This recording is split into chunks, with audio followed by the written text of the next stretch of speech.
It's a reasonable fear.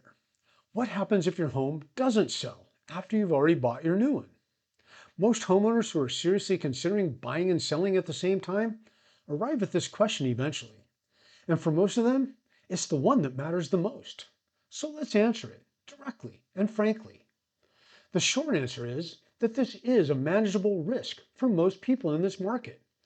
What makes the difference is understanding what the contracts say, what your options are at each stage, and what decisions need to be made before the situation ever develops. That kind of preparation comes from working through these transactions regularly. And that's what we're going to cover here. Here's what people fear happening. Your purchase is under contract and your current home is listed. And then the weeks start to pass. Offers don't come and buyer traffic slows down. You're carrying two mortgages. The clock is ticking and your options feel like they're becoming more and more limited. Now that scenario can happen, and how serious it becomes depends almost entirely on how the purchase contract was structured in the first place. There are two fundamentally different positions a buyer can be in when this happens. A buyer who purchased with a home sale contingency and a buyer who purchased without one. Those aren't minor variations of the same situation. They carry different risk profiles and different financial consequences. Where you land depends on decisions that were made at the very beginning of the process. In Washington state, the most common way to structure buying and selling at the same time is through a coordinated, simultaneous transaction, often referred to as a contingent purchase. In other words, getting under contract on your purchase first, with that purchase contingent on finding a buyer for your current home. Importantly, in a contingent purchase, the property you're buying stays on the market in what's called bump status.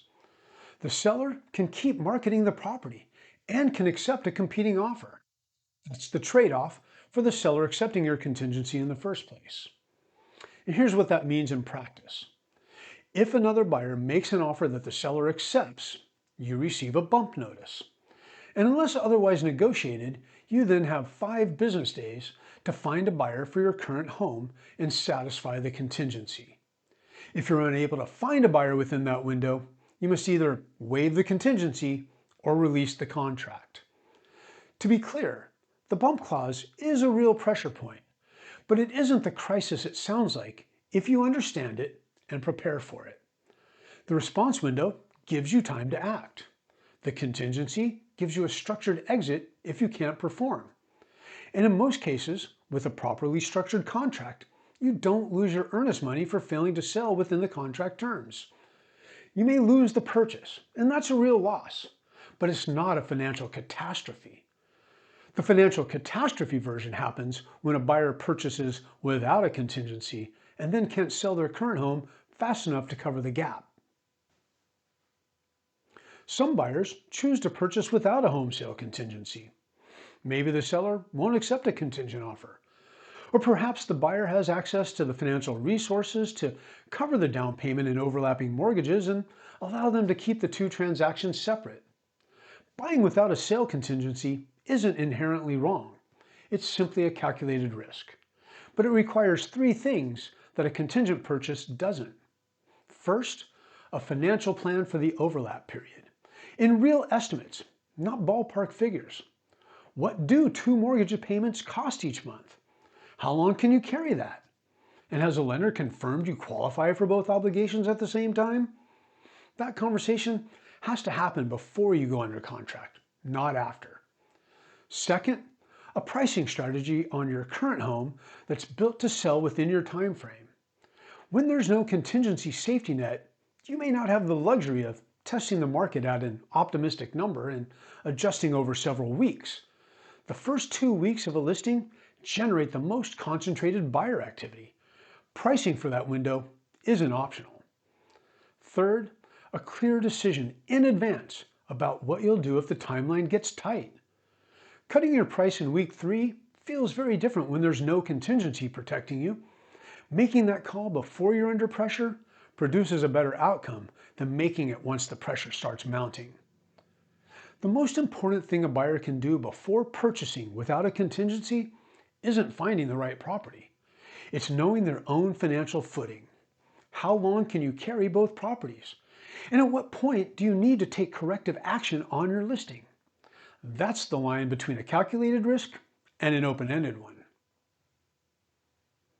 A well-coordinated simultaneous transaction rarely produces this worst-case scenario. The preparation work addresses it before the purchase contract is ever signed. Start with the financial analysis. Net proceeds estimates at 2 or 3 sale price scenarios show you what you'll walk away with from your current home under different conditions. Monthly payment scenarios on the purchase side at different price points and interest rates show you what you're taking on. Put those two side by side and you know whether the move is financially workable and under what conditions. The pricing conversation on your current home needs to happen before you go under contract on your purchase. A listing agent who looks at comparable sales carefully, evaluates your home's actual market position, and builds a strategy around generating real offers in the first 2 weeks is doing something meaningfully different from an agent who puts a sign in your yard and waits. One approach protects you in a simultaneous transaction. The other one is how the worst case scenario develops.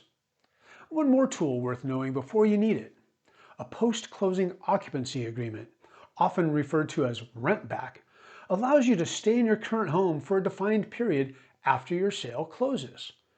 When your sale closing and your purchase closing are hard to align, this can create real breathing room.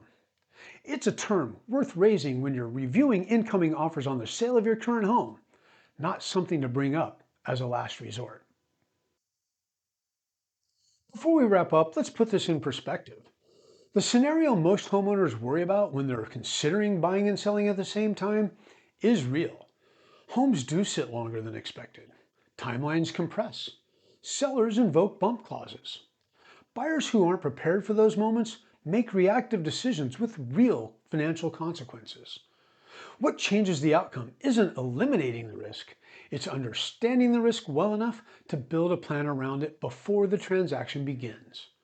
Knowing your financial position, pricing your current home with the right urgency, understanding the contracts and your options at every stage. Buyers who go into this process with that level of preparation aren't insulated from difficulty. They're equipped to handle it.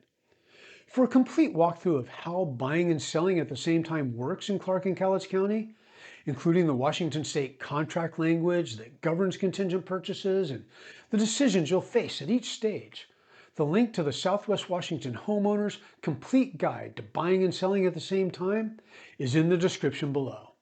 The free home-to-home checklist is there as well. And when you're ready to talk through your specific situation, reach out directly. No pressure, no obligation, just a conversation about where you are and what makes sense for you. I'm Jefferson Akin. When you're ready to talk through your situation, I'm here for you.